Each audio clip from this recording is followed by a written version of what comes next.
এই জায়গায় পাহারা দিতেছে, লিচু পাহারা। লাভ নাই, কোনো লাভ নাই। এই বাচ্চাও হয়তো শুধু সবসময় লিচুর পিছনেই ঘুরে।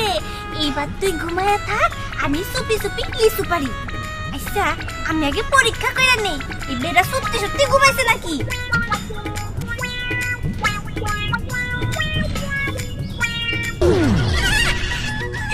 নাক ডাকতেছে, তার মানে ঘুমাইছে।